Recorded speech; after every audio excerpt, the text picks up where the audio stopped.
Hello everyone, and welcome to another edition of Keith's Beer Reviews. This evening I was in the mood for a stout, and I decided I'd do an Imperial Stout. I'm going to be doing the Dogfather Imperial Stout from Laughing Dog Brewery out of Ponderay, Idaho. I have had a few of their beers, and I've liked most of them, and I have not had this one, so I figured I bought this, and I bought the Dogfather bourbon aged in the bourbon barrel. So let me get this in a glass and see what we have, because I am in the mood for an Imperial Stout this evening. Oh, there's a ton of smoke off the top of that. Get this poured. I think I better slow down a little bit. So far, about all I got is head.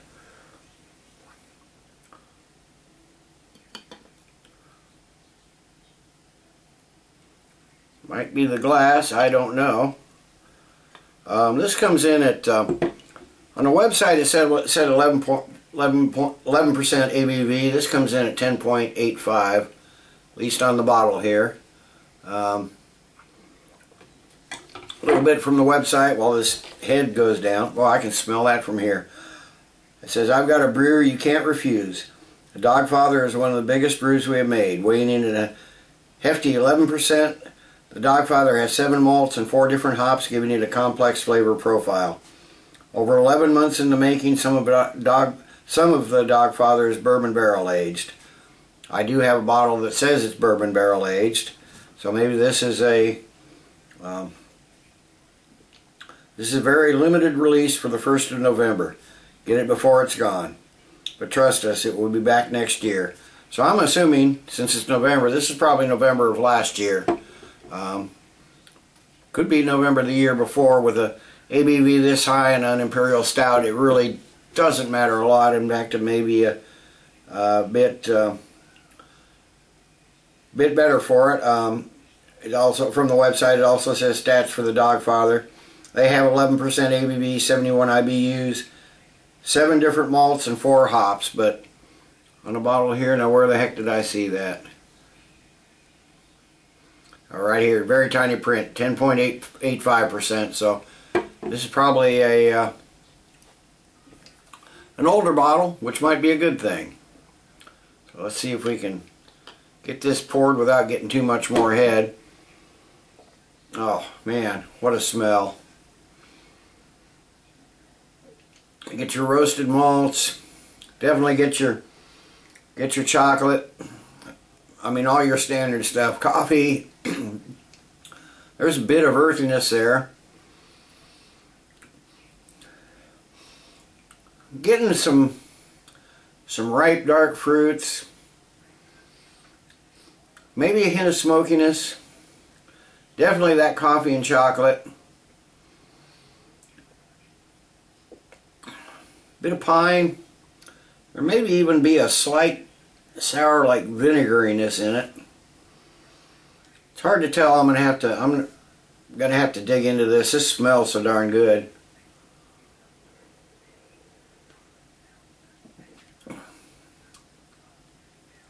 Oh man, heavy chocolate, sweet chocolate right up front. A slight bit of the coffee bitterness, but this is mostly just sweet chocolate.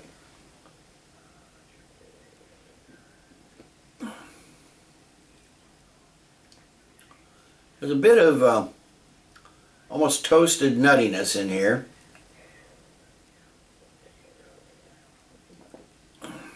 So it says 71 IBUs, but I'm sure at least going on at least a year old, maybe more. The hoppiness is pretty much gone, so it could use a bit more hop flavor. This is tinged towards the very sweet. There's no bitter. The only bitterness is that slight coffee bitterness, but this is basically just sweet chocolate.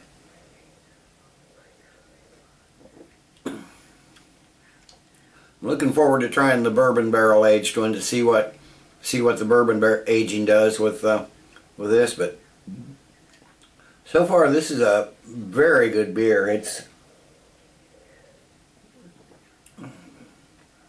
I think it leans a little, my taste, it leans a little more heavily towards the chocolate.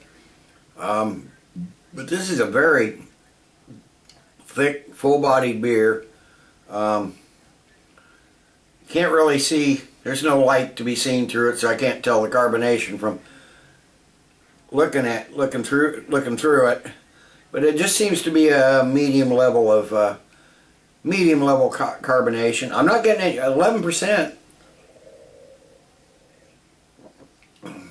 I'm not getting a bit of alcohol on this, either taste or even that warming feeling that you sometimes get. But let me sit. I'll add a little more to this. Sit and sip on this for a while, and be back later with my final thoughts and grade. Something tells me this is going to be a sipping beer. There's probably not going to be any kind of final chug on this one. This glass and a little bit left in the bottle going to last me the rest of the evening, I can tell that. So back in a few. Okay, I'm back. It's been 40 minutes or so.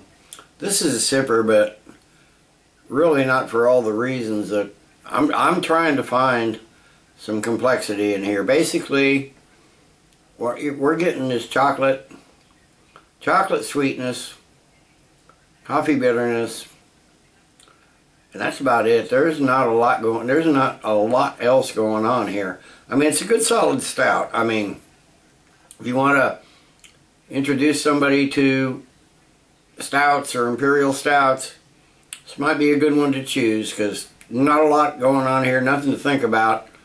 You got chocolate sweetness, coffee bitterness, and that's about it. The only thing I really, there's the complexity increases a little bit as it warms up, but there's not a lot of complexity here. I might be getting a touch of vanilla now, but basically, in the smell I'm getting chocolate. That's it.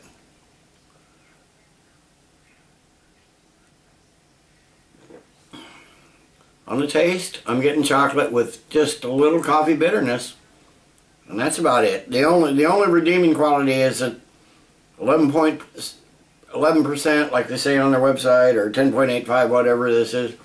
This does not drink like a beer that big. This drinks like maybe a 7 or 8% stout. So it might be a good one to, if you want to introduce somebody to some bigger beers and imperial stouts. This might be the one to choose, but there's certainly not a lot of complexity here. So I'm going to have to give this it's a good solid stout. I mean, I'm enjoying it. Will I buy it again? Probably not. I don't know. Maybe if I can find one that I knew was, next month, November, if I knew one that had actually come out fresh, while the hops are still fresh and everything, I'd love to give it a try. But in this incarnation, I'm going to give it a 7 out of 10. I mean, it's above average, but if you find it, try it, you might like it better than I do. But I don't find a ton going on here beyond chocolate and coffee. And as it's warmed up, just a slight hint of alcohol, but it still doesn't feel like an 11%. So until next time, everybody, cheers. Keep drinking good beer.